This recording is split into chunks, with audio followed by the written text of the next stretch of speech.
ہماری ذمہ داری یہ ہے کہ ہم توبہ سچی اور کھری کریں. ہماری ڈیوٹی یہ ہے کہ ہم اللہ کی بارگاہ میں صحیح معنوں میں حاضری دیں. ہم توبہ بھی جھوٹی کرتے ہیں، بلکہ اگر میں کہوں کہ مذاق کرتے ہیں. شب برات آنے والی ہے نا، کس دن ہے؟ جمعرات کو شب برات آئے گی. کچھ لوگ تو خیر ویسے ڈٹ جاتے ہیں، کہتے ہیں ہم نہیں مانتے، وہ پکے لگے ہوئے ہیں، وہ کہتے ہیں نہیں عبادت نہیں کرنی چاہیے. میں نے کہا یار بس کرو، چھوڑ دو. اب اللہ کی عبادت کرنے کے لیے بھی تم سے سند لینی پڑے گی کہ مولوی صاحب اجازت دیں، نفل پڑھ لیں، اجازت لینی پڑے گی. اور بندے بڑے سمجھدار ہیں، وہ کوئی سیاسی بندہ دوسری پارٹی کا آ جائے تو اسے مطمئن کر لیتے ہیں. کوئی مسئلہ دوسری جماعت کا مسئلہ پوچھ لے، کہتے ہیں مولوی صاحب پوچھ کے دسا گا. یہ موٹی سی بات ہے. شبرات کو کیا ہوتا ہے؟ عبادت. کیا ہوتا ہے؟ بول کے بتائیں. یہی ہوتا ہے نا. تو اس کے لیے سرٹیفکیٹ کی ضرورت ہے جی. والذین یبیتون لربہم سجدا وقیاما. اللہ فرماتے ہیں میرے بندے ساری رات گزار دیتے ہیں یا قیام کرتے ہوئے یا سجدہ کرتے ہوئے. اس کے لیے سرٹیفکیٹ کی ضرورت ہے. بڑی جلدی مسئلہ پوچھنے آ جاتے ہیں لوگ. ہاں ایک وہ ہے جو مانتے ہی نہیں سرے سے، ایک وہ ہے جو بڑا عجیب مانتے ہیں. وہ کہتے ہیں شبرات ہے، چھوٹا گوشت ہی نہیں مل رہا دکان سے. بھائی شبرات گوشت کھانے کا دن ہے، حلوہ کھانے کا دن ہے. شب برات موت کرنے کا دیہڑا آ گیا. شب برات، شبرات آئی ہے، پہلے کلو گوشت آتا تھا، اب 2 کلو لے لو. یہ کون سا طریقہ ہے شب برات منانے کا؟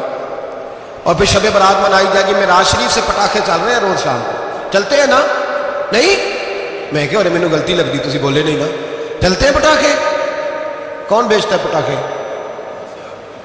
ہندو، سکھ، یہودی. چلاتا کون ہے؟ کس نے کہا چلانے؟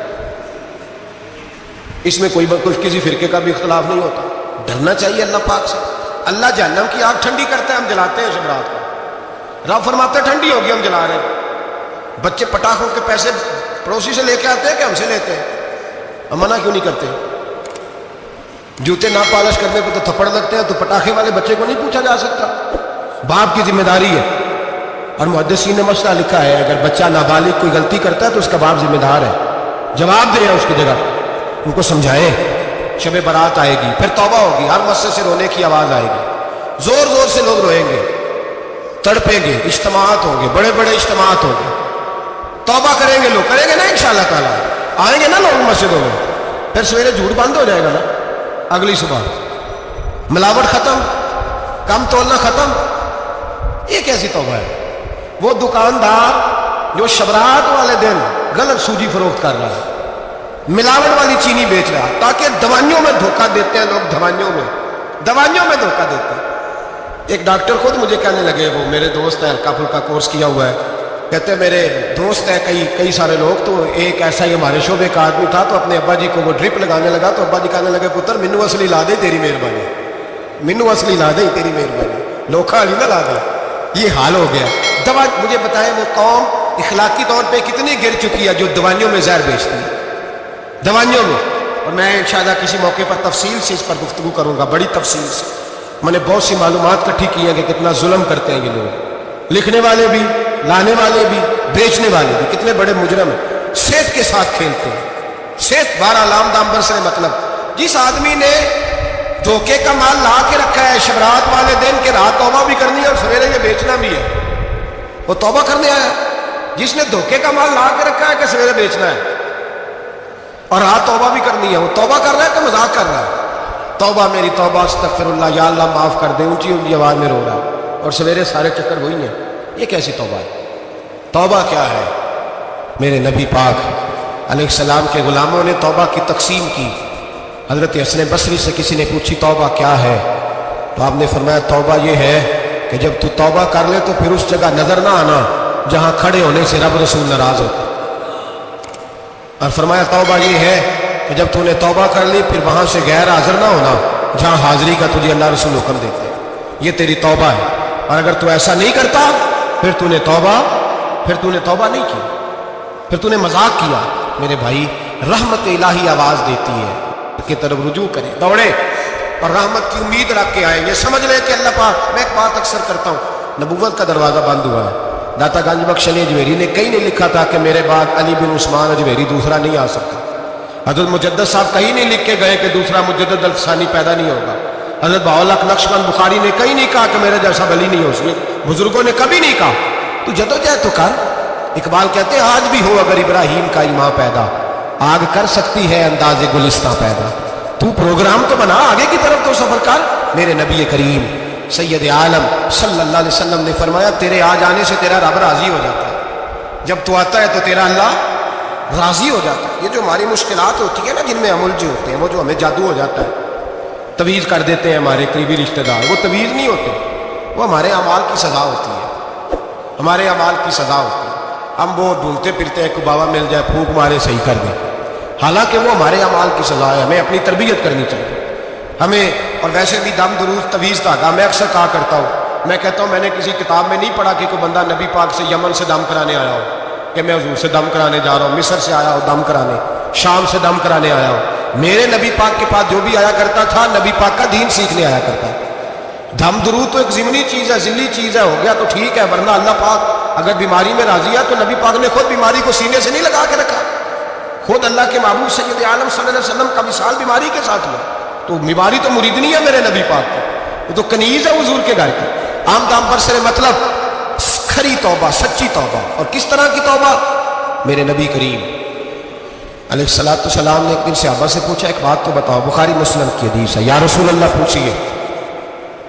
نبی پاک صلی اللہ علیہ وسلم نے فرمایا اگر کوئی آدمی صحرا میں سفر کر رہا ہو، بہت بڑا صحرا ہو، اونٹ پر اس کا سفر ہو، اور اس نے اونٹ پر کھانے پینے کا سامان باندھا ہو، پیسے بھی رکھے ہو، پانی بھی رکھا ہو، تھک گیا سفر کرتا کرتا، درخت کی ایک ٹہنی کے ساتھ اونٹ کی نکیل باندھی اور درخت کے نیچے لیٹ گیا آرام کرنے کے لیے۔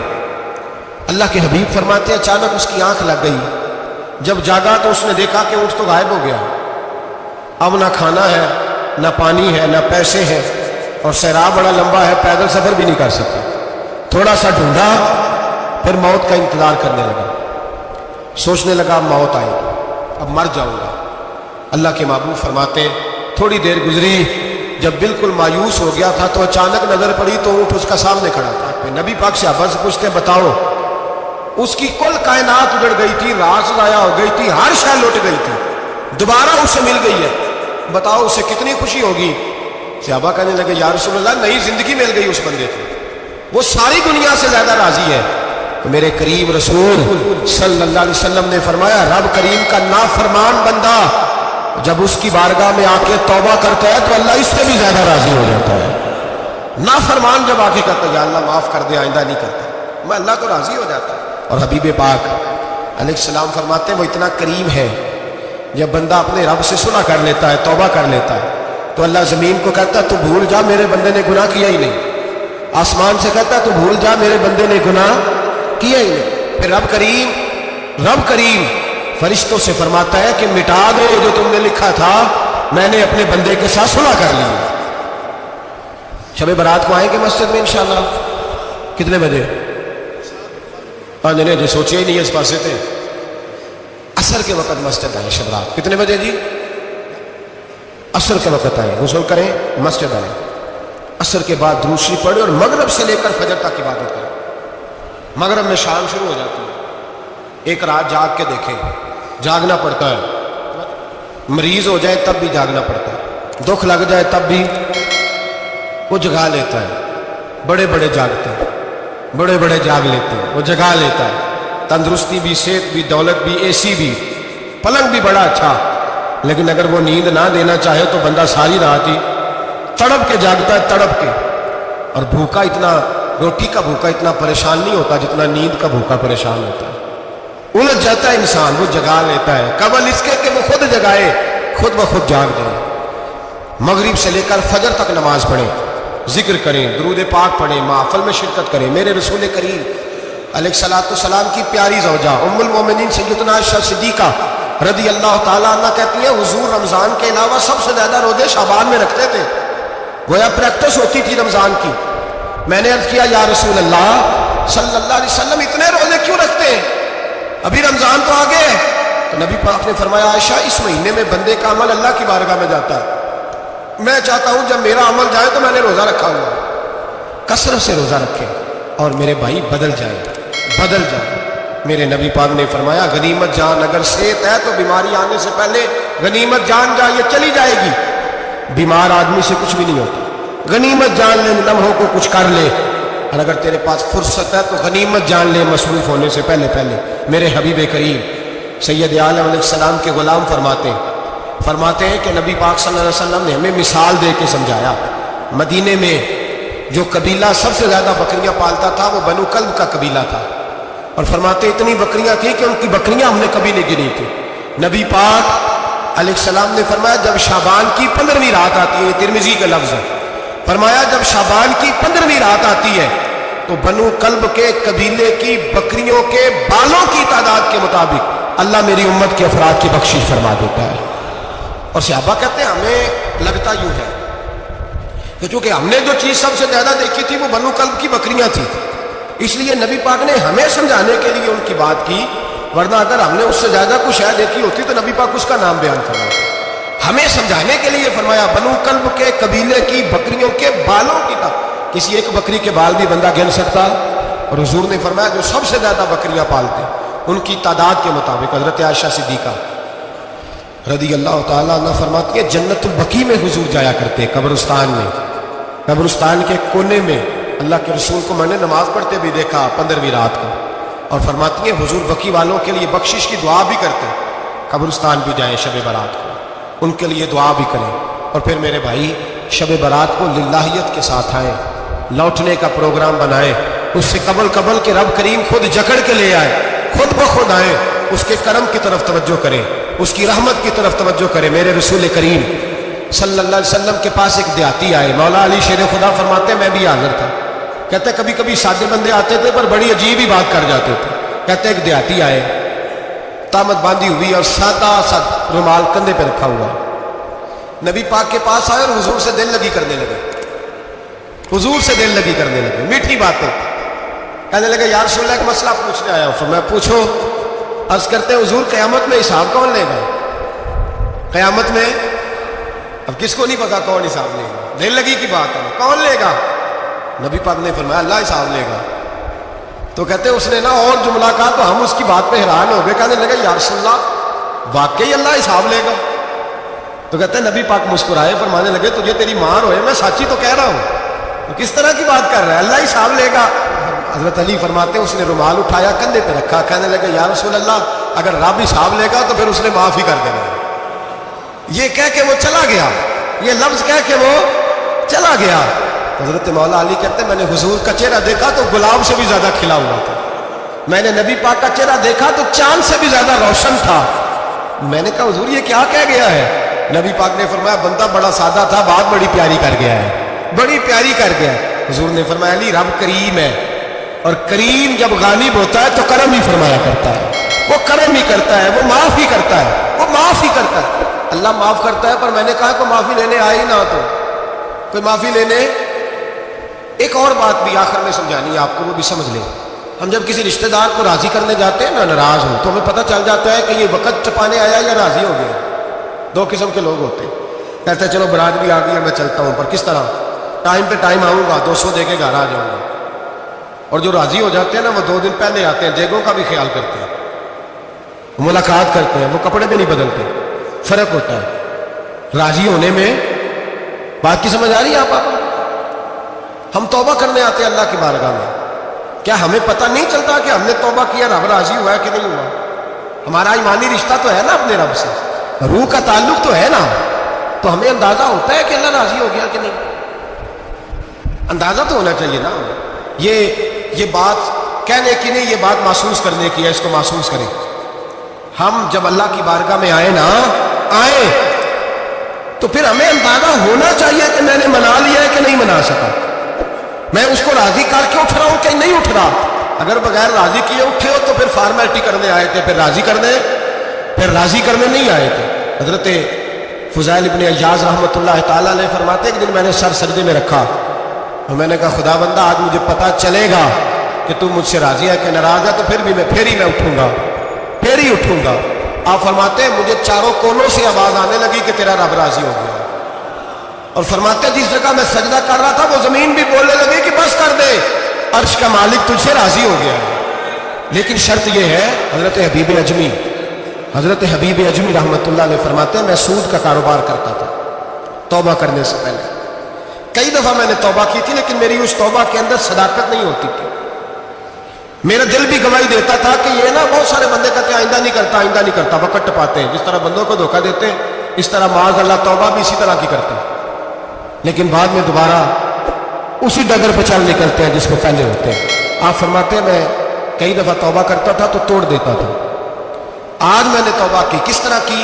سود کا میں دھندا کرتا تھا تو میں سود کے پیسے لایا، گوشت پکنے کو دیا بیوی کو، سود کے پیسے دیا. میری بیوی نے ہنڈیا چڑھائی، تھوڑی دیر گزری تو وہ سارا گوشت خون بن گیا. میری بیوی اٹھا کے لائی، کہنے لگی لے جائیے جو تو غریبوں کا خون نچوڑ کے لایا تھا نا، یہ خون بن گیا، خود بھی پی اور اولاد کو بھی پلا. کہتے ہیں میں نے سچی توبہ کا فیصلہ کیا. آج میں نے، پہلے میں سچی توبہ کا ارادہ نہیں کرتا، آج سچی توبہ کا فیصلہ کیا اور میں نکلا حضرت حسن بصری کے پاس گیا. ان کی بیعت ہوا، توبہ کی، انہوں نے مجھے اعمال بتائے، کھری توبہ کی. کہتے ہیں جب توبہ کے لیے گھر سے نکلا تو چھوٹے چھوٹے بچے کھیل رہے تھے. ایک بچہ کہنے لگا پیچھے ہٹ جاؤ، بہت بڑا سودیا ہے، اس کا سایہ بھی پڑ گیا تو ہمارے اندر نحوست آ جائے گی، پیچھے ہٹ جاؤ، سود کا دھندا کرتا ہے. کہتے ہیں مجھے اور چوٹ لگی کہ یا اللہ تیری چھوٹی چھوٹی مخلوق بھی یہ سمجھتی ہے. کہتے میں توبہ کرنے گیا تو کھری توبہ کر کے آیا. حضرت حسن بصری کے پاس رو رو کے توبہ کی. میں وہاں سے واپس آیا تو بچے بھی کھیل رہے تھے. کہتے ہیں وہ بچہ جو پہلے بولا تھا کہ پیچھے ہٹ جاؤ بڑا سود والا ہے، نحوست پڑ جائے گی، وہ بچہ پھر آواز دے کے کہنے لگا دوستو پیچھے ہٹ جاؤ، رب کریم کا ولی آ رہا ہے، اللہ کا بندہ آ رہا ہے، کہیں ایسا نہ ہو ہمارے پیروں سے گرد اڑے اور اس ولی کے اوپر پڑے اور اس کی توہین ہو جائے، اللہ ہم سے ناراض نہ ہو جائے ولی کی توہین کر کے، پیچھے ہٹ جاؤ. آپ فرماتے ہیں میں نے تڑپ کے آسمان کی طرف دیکھا اور میں نے کہا یا اللہ مجھے سمجھ آ گئی ہے کہ کھری توبہ کیا ہوتی ہے، سچی توبہ، اصل توبہ کیا ہوتی ہے. جھوٹ موٹ کی توبہ نہ کرے. شب برات کو آئے اور بڑا دیانتداری کا مشورہ دیتا ہوں، دل کو سنبھال کے آئے. اگر جھوٹ نہیں چھوڑنا، فریب نہیں چھوڑنا، ہم نے مسجد کی حاضری کی پابندی نہیں کرنی تو پھر توبہ کے لفظ پکارنا دھوکہ ہے، پھر یہ دھوکہ ہے، پھر یہ مذاق ہے، پھر مذاق نہ کریں. آنا ہے تو کھری توبہ کے ارادے سے آئے، کھل کے آئے. انشاءاللہ ہر سال ہم بھی ساری رات یہاں بیٹھتے ہیں، آپ سے بھی گزارش کریں گے کہ چھٹی نہ کریں، وقت پہ آئیں، مغرب میں آئیں، نوافل ادا کریں، عشاء کے بعد نوافل پڑھیں. محفل کرنے کا مقصد یہ ہوتا ہے کہ تلاوت سے دل نرم ہوتا ہے، نعت سے دل نرم ہوتا ہے، تقریر سے انسان کی سوچ بدلتی ہے، توبہ کی طرف جاتی ہے. یہ سارے کام کر کے جب بندہ استغفار کرتا ہے، توبہ کرتا ہے تو اس کے لیے آسان ہو جاتا ہے، ذہن بن جاتا ہے. اس لیے واعظ بھی ہوگا، ذکر بھی ہوگا، دعا بھی ہوگی. وقت کو ضائع نہ کرے، رمضان قریب آنے والا ہے. بزرگ کہتے ہیں اگر شب برات پہ سچی توبہ کر لو گے تو پھر رمضان میں جو نیکیاں کرو گے وہ تمہارے پاس سٹاک بن جائے گا، وہ تمہارے پاس خزانہ اکٹھا ہو جائے گا. توبہ ابھی سے کر لو، معاملات ابھی سے سمیٹ لو، تاکہ جب رمضان آئے تو پھر نیکیاں خزانہ بن کے جمع ہو. ہمیشہ مدحت خیر الانام میں گزرے. دعا ہے یہ عمر درود و سلام میں گزرے. آخر دعوانا